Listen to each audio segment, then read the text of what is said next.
नमस्कार, capital TV का खास शो राहुल का अग्निपथ देख रहे हैं आप। मैं हूं आपके साथ पूजा। विपक्ष के सबसे बड़े नेता कांग्रेस पार्टी के युवराज राहुल गांधी कहां हैं, किसके साथ हैं, इसकी कोई खबर ही नहीं है। राहुल गांधी 6 तारीख को यूरोप रवाना हुए थे। खबरें थी कि राहुल गांधी 11 तारीख को भारत वापस आ जाएंगे, पर आज 15 सितंबर है। अच्छा खासा लंबा वक्त बीत चुका है, पर राहुल गांधी कहां हैं, इसकी कोई जानकारी किसी के पास नहीं है। राहुल गांधी का यूं अचानक से बिना जानकारी के बार बार गायब होना देश के खिलाफ एक बड़ी साजिश का इशारा करता है, क्योंकि राहुल गांधी कोई आम इंसान नहीं है, बड़े नेता हैं, देश संभालने की बात करते हैं और किसी नेता का कोई पर्सनल लाइफ नहीं होता। ये जानना सभी का हक है कि आखिर राहुल गांधी है कहां। तो आज अंडरग्राउंड हुए राहुल गांधी को लेकर चर्चा करेंगे। साथ ही इंडिया ब्लॉक की तरफ से 14 पत्रकारों के बहिष्कार करने के फैसले को लेकर राहुल गांधी कांग्रेस पार्टी पर उठ रहे सवाल पर भी बातचीत करेंगे। मेरे साथ स्टूडियो में मौजूद हैं कैपिटल टीवी के एग्जीक्यूटिव एडिटर राजीव जी, बहुत बहुत स्वागत है आपका। आज 15 तारीख हो गया है, 11 को खबर थी कि राहुल गांधी वापस भारत लौटेंगे, लेकिन कहाँ है, कोई जानकारी क्यों नहीं किसी के पास? देखिए, ये खबर थी, लेकिन इस बात का अनुमान उसी समय लगा लिया गया था जब राहुल गांधी की विदेश यात्रा शुरू हुई थी।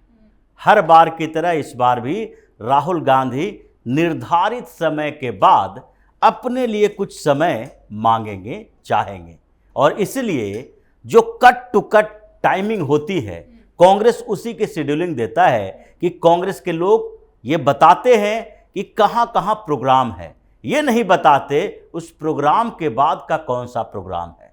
अब सवाल दो तरह के हो सकते हैं। अगर कांग्रेस पार्टी या फिर राहुल गांधी की टीम के लोग ये बताएं कि वो इस बीच कुछ ऐसे लोगों से मुलाकात कर रहे हैं जिसको सार्वजनिक नहीं किया जा सकता, तो वो भी सवाल के घेरे में आ जाएंगे।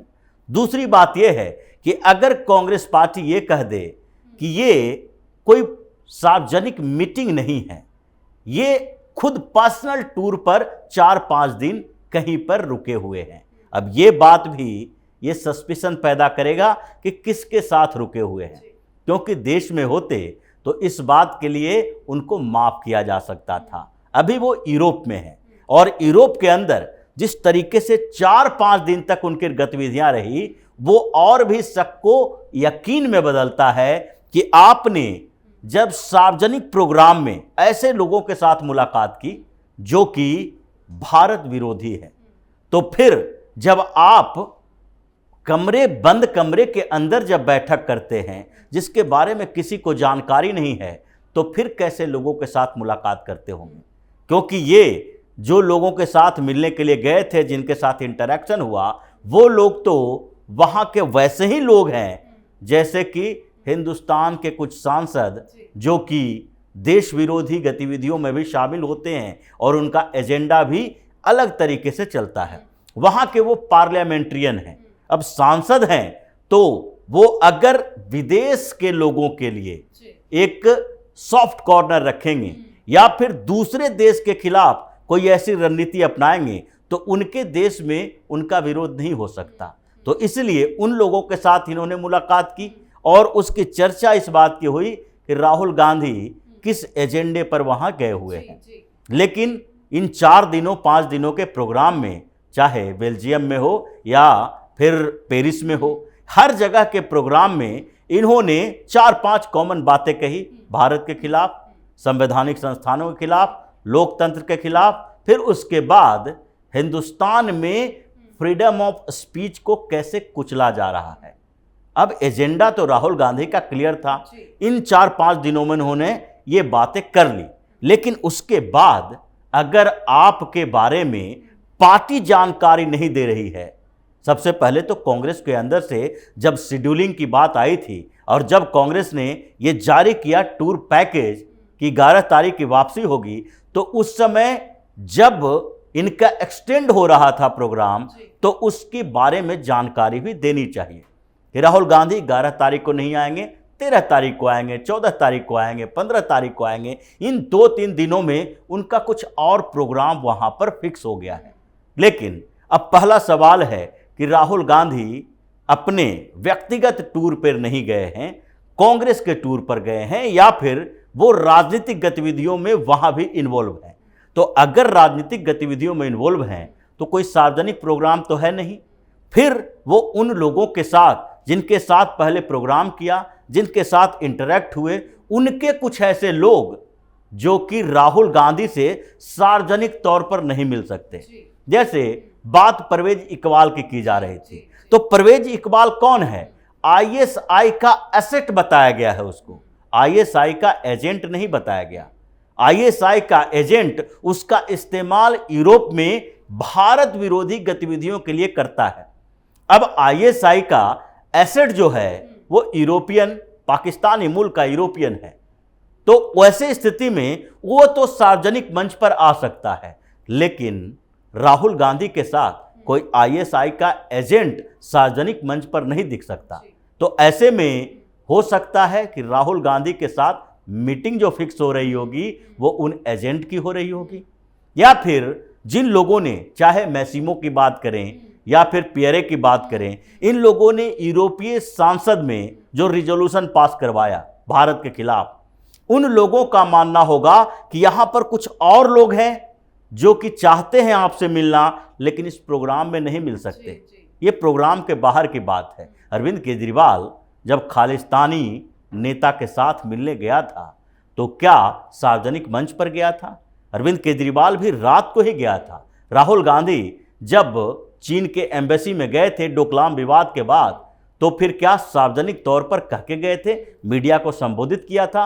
अगर चीन ने वो तस्वीर जारी नहीं की होती और भारत के एजेंसियों को इसकी जानकारी नहीं होती, तो कांग्रेस तो कह रही थी कि ये झूठ है, गए ही नहीं है एम्बेसी में। वही बात है कि वहां पर उन लोगों के साथ बैठ के करना, और दूसरा जिन बैठकों के बाद का समय जो होगा वो वही गतिविधियां जो पहले करते रहे। पहले लंदन में भी जो होटल की तस्वीरें आई थी वो भी उनका पर्सनल मामला है। तो कांग्रेस कम से कम ये तो बताए कि राहुल गांधी अगर विदेश गए हैं और वहां पर वो जितने सार्वजनिक कार्यक्रम था वो खत्म कर चुके, उसके बाद 5-5 दिन तक कर क्या रहे हैं? अगर उनके ऊपर सवाल उठ रहा है, जवाब तो कांग्रेस को ही देना पड़ेगा, क्योंकि वहां से जो संदेश इन्होंने दिया था, हर विदेशी विजिट में, विदेशी दौरा जितना हुआ, हर जगह ये संदेश दिया था और यहां वो लागू हो रहा है। ये छोटी मोटी बात नहीं है कि अपने देश के मीडिया चैनलों को, मीडिया को, कुछ बड़े मीडिया पर्सनालिटी को आप बैन कर रहे हैं। तो क्या ये माना जाए सोची समझी साजिश है? क्योंकि ये पहली बार नहीं हुआ है, इससे पहले भी कई बार विदेश जब राहुल गांधी गए हैं तो प्रेस फ्रीडम पर कई बार सवाल खड़े करते हैं। बिल्कुल, ये राहुल गांधी, देखिए ये पूरे विपक्ष में दो ऐसे नेता हैं जो कि मीडिया का इस्तेमाल भी करते हैं और मीडिया के खिलाफ भी बोलते हैं। पूरे विपक्ष पार्टियों की बात करते हैं। एक है राहुल गांधी, दूसरा अरविंद केजरीवाल। अरविंद केजरीवाल ने मीडिया का भरपूर इस्तेमाल किया, जितना हो सकता था। इंडिया अगेंस्ट करप्शन से लेकर पॉलिटिकल पार्टी बनाने के दौर से अब तक सबसे ज्यादा मीडिया का इस्तेमाल वही करता है। और दिल्ली में चूंकि उसकी पॉलिटिकल पार्टी है, दिल्ली में मीडिया का केंद्र है, तो सबसे ज्यादा अप्रोचेबल भी वही होता है। नहीं तो अगर दूसरे राज्य में होती तो वहां की खबरें भी यहां छन छन के आती है, कभी कभी आती है, इसके तो खांसने की भी खबर आ जाती है मीडिया के अंदर। तो लेकिन हर बार मीडिया के खिलाफ बोलता रहा अरविंद केजरीवाल, बोलता रहा इस बात के लिए कि मीडिया सिलेक्टिव खबरें दिखाती है, भारतीय जनता पार्टी के पीएम मोदी के गोद में बैठी हुई है। दूसरे राहुल गांधी हैं। राहुल गांधी ने भी बार बार भारत जोड़ो यात्रा के समय राहुल गांधी को बेहतरीन कवरेज मिला, हर मीडिया ने दिखाया, हर प्रेस कॉन्फ्रेंस उनका जो था वो सब जगह दिखाया गया। लेकिन फिर भी राहुल गांधी जब प्रेस कॉन्फ्रेंस में भी कोई एक सवाल पूछ दे तो उसे भारतीय जनता पार्टी का पत्रकार बता देते थे। अब ये दोनों ने जिस तरीके से मीडिया को बदनाम किया, राहुल गांधी ने विदेश जाके बदनाम किया, क्योंकि राहुल गांधी का जो कम से कम गैंग है वो केजरीवाल से बड़ा है, कांग्रेस का भी है, प्रवासी भारतीयों के साथ इंटरेक्शन है, इसके अपने विंग हैं। तो इसलिए विदेशों में भी जाकर यही बात करते रहे, हिंदुस्तानी मीडिया तो बेकार है, मोदी के गोद में बैठा हुआ है। और आज कोऑर्डिनेशन कमेटी की बैठक होती है, केसी वेणुगोपाल इनिशिएटिव लेते हैं, राघव चड्ढा बाहर में आकर बोलता है, मतलब राघव चड्ढा उसका साथ देता है, और फिर और दूसरे विपक्षी पार्टियों के नेता शांत रह जाते हैं,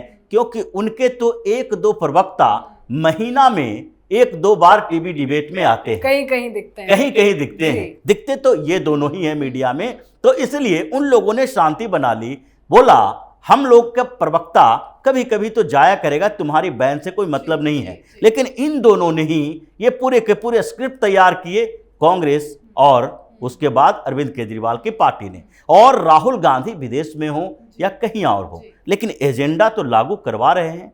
और ये सवाल उठता है कि क्या पूरे हिंदुस्तान को एक मीडिया ऐसे फोर्थ पिलर बताया जाता है, अगर इसको बदनाम कर रहे हैं तो इसका मतलब देश की छवि खराब कर रहे हैं। राहुल गांधी का ये एजेंडा यहां लागू हो रहा है, इसलिए अब एंट्री बैन होगी, मीडिया में एंट्री केजरीवाल और राहुल गांधी की होगी। राहुल गांधी की तो बैन की बात हो रही है, जैसे संबित पात्रा ने भी कहा कि अगर बाइकाट की बात है तो राहुल गांधी का करना चाहिए। ये लोग तो पूरे तरीके से एक एजेंडा के तहत चलते हैं। आप बार बार एक वीडियो दिखा के कहोगे लद्दाख में तो चीन का कब्जा हो गया है, आप वीडियो दिखा के कहोगे कि जो पद यात्रा के समय जब भारत जोड़ो यात्रा कर रहे थे तो उस समय हमारे साथ महिलाएं आई, ये फर्जीवाड़ा वाली खबरें बताते हो, मीडिया भी उसे चलाते हैं। लेकिन अब तो बैन होगा, बाइकाट इन लोगों का होना चाहिए अगर हिंदुस्तान के मीडिया में कुछ स्वाभिमान बचा हुआ है तो। जी बिल्कुल, बहुत बहुत धन्यवाद सर समझाने के लिए। तो राहुल गांधी प्रेस की आजादी पर लगातार सवाल उठाते आए हैं, विदेश की धरती से भी कई बार प्रेस पर कई घिनौने आरोप लगा चुके हैं। आज विपक्ष की यही मानसिकता है जिसकी वजह से विपक्ष ने 14 पत्रकारों से दूरी बनाई है। पर सवाल ये है कि कहां तक विपक्ष भागता रहेगा। बीजेपी तो कह रही है कि जिसका सच में बहिष्कार करना चाहिए उसका नाम राहुल गांधी है, नेता में दम नहीं है, किस किस का बहिष्कार करेगा विपक्ष। राहुल गांधी को छोड़ने से कुछ कल्याण हो भी सकता है। खैर फिलहाल तो राहुल गांधी देश छोड़कर कहां लापता है, ये सवाल अहम है। इस पे आप अपनी राय कमेंट करके लिखें। देखते रहिए कैपिटल टीवी। नमस्कार।